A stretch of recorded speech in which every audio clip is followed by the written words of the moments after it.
میرا نام حیا ہے۔ میرے شوہر کی وفات کے بعد 2 سال چھوٹے دیور سے میری شادی کر دی گئی۔ وہ شادی کے اگلے ہی دن مجھ سے چھوڑ کر 2 سال کے لیے باہر چلا گیا۔ جب گھر آیا تو مجھ سے الگ رہتا۔ ایک دن میں بازار کام سے گئی تو مجھے کسی غیر مرد کے ساتھ دیکھ اس نے میرا ہاتھ پکڑ کر دبایا اور کہتا کہ میں تمہارا شوہر ہوں۔ تیرے نام دل رکھ دیا دسمبر 1۔ رات پوری طرح سے کائنات پر اتر چکی تھی لیکن چاند آسمان پر ناپید تھا۔ یہ دسمبر کے دن تھے۔ آسمان دن رات بادلوں سے ڈھکا رہتا تھا یا برسات رہتا تھا، اور وہ دن بھر کی تھکی ہاری اپنے بستر پر لیٹی کمرے کی کھلی کھڑکی سے اس تاریک آسمان کو دیکھے جاتی۔ وہ تاریکی جو عرصہ ہوا اس کی ذات کا حصہ بن چکی تھی، وہ تاریکی جو اب اس کی ذات تھی، سیاہ سے بھی سیاہ، فقط سیاہ۔ اس نے اٹھ کر کھڑکی بند کی اور کروٹ پر کروٹ بدلنے لگی، مگر ان گزرے ماہ اس سال کی طرح نیند آج بھی کہیں منہ چھپائے بیٹھی تھی۔ وہ کروٹ کے بل بائیں طرف مڑی تو نظر سامنے سوفے پر سیدھا لیٹے حاسم پر پڑی۔ اس نے آنکھوں پر بازو رکھا ہوا تھا لیکن پاؤں کا ہلتا انگوٹھا بتا رہا تھا کہ وہ جاگ رہا ہے، اور نیند تو نوید ہاؤس کے مکینوں سے پچھلے 2 سال سے روٹھی پڑی تھی۔ اس نے پھر سے کروٹ بدلی تو نظر سامنے دیوار پر لگے کیلنڈر پر پڑی۔ آج 26 تاریخ تھی، یعنی کہ دسمبر کی 26۔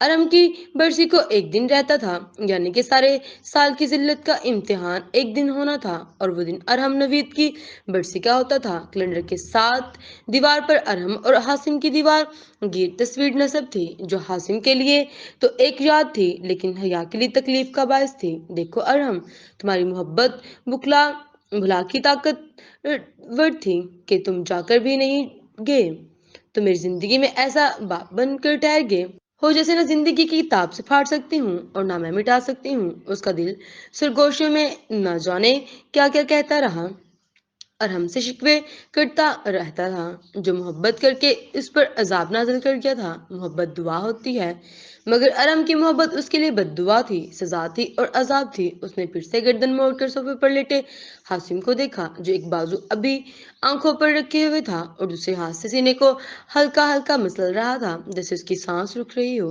اور سانس رکی ہی تو تھی۔ حاسم نوید کی جان بستی تھی ارم نوید میں۔ نوید سجاد کے مر جانے کے بعد ہم نوید نے حاسم نوید کو بھائی سے زیادہ باپ بن کر پالا تھا۔ وہ جینے کی واحد وجہ تھا حاسم نوید اور اپنی ماں کے لیے، اور وہ وجہ ختم ہوئے 2 سال ہونے کو آئے تھے۔ نیند کی پری جب ان پر مہربان نہ ہوئی تو وہ اٹھ کر گراؤنڈ سے ٹیک لگا کر بیٹھ گئی۔ نظریں اس تصویر پر تھیں جس میں وہ دونوں بھائی مسکرا رہے تھے، ہوش تھے، اور وہ تصویر زندگی سے بھرپور تھی۔ اسے ان 2 سالوں میں ہر روز اپنی غلطی کا احساس ہوا۔ اس نے ہر دن خود کو کوسا کہ اچھا ہوتا اگر وہ کبھی پاکستان آئی ہی نہ ہوتی، لیکن بابا کی ایموشنل بلیک میلنگ کی وجہ سے چلی آئی تھی۔ حاسم، مجھے پیاس لگی ہے۔ اس نے لیٹے ہوئے حاسم کی طرف دیکھا تھا۔ یہ نہیں تھا کہ وہ اکیلے ڈرتی تھی، ہاں یہ تھا کہ وہ پہلے کی طرح اب بھی حاسم پر جماتی تھی، اور بدلے میں وہ چپ رہتا تھا اور اس کی آنکھیں سب بول دیتی تھی، نفرت کی ہر ایک کہانی۔ حاسم نے بازو آنکھوں سے ہٹائے اور بنا اس کی طرف دیکھے اسبات میں سر ہلاتا باہر نکل گیا۔ اس نے حاسم کو جاتے دیکھا، جو کل ہی نوکری سے واپس آیا تھا۔ اس کی نوکری اسلام آباد میں تھی اور وہ اب بس ارحم کی برسی پر آیا تھا۔ ماں کی یاد آتی تو فون پر بات کر لیتا، 1-2 ہفتے کے لیے بلا لیتا۔ باقی بچی حیا تو وہ کسی گنتی میں نہیں آتی تھی۔ وہ اپنی ماں کی طرح اسے ذلیل نہیں کرتا تھا، لیکن وہ اسے عزت بھی نہیں دیتا تھا جو کہ بطور کزن وہ اسے پہلے دیتا تھا جب وہ حیا کا بیسٹ فرینڈ ہوا کرتا تھا، اور حیا اس سے ہر بات شیئر کر لیتی تھی۔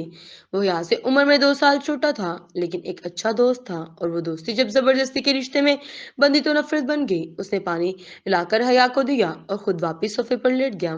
حیا بھی پانی پی کر چپ چاپ لیٹ گئی تھی، اور ساری رات کروٹیں بدلتے ہی گزارنی تھی۔ ملنا تھا اتفاق اور بچھڑنا نصیب تھا۔ وہ اتنی دور ہو گیا جتنا قریب تھا، پھر میں اس کو دیکھنے کو ترستا ہی رہ گیا۔ محسن، ارے جس شخص کی ہتھیلی پر میرا نصیب تھا، گھر کا سارا راشن ختم تھا اور کل ارحم کی برسی بھی تھی۔ برسی کے لیے سارے لوازمات حاسم نے ہی لانے تھے، مگر گھر کا سودا صرف وہی لاتی تھی، شائستہ بیگم، حاسم اور ارحم کی ماں۔ گھر باہر کا کام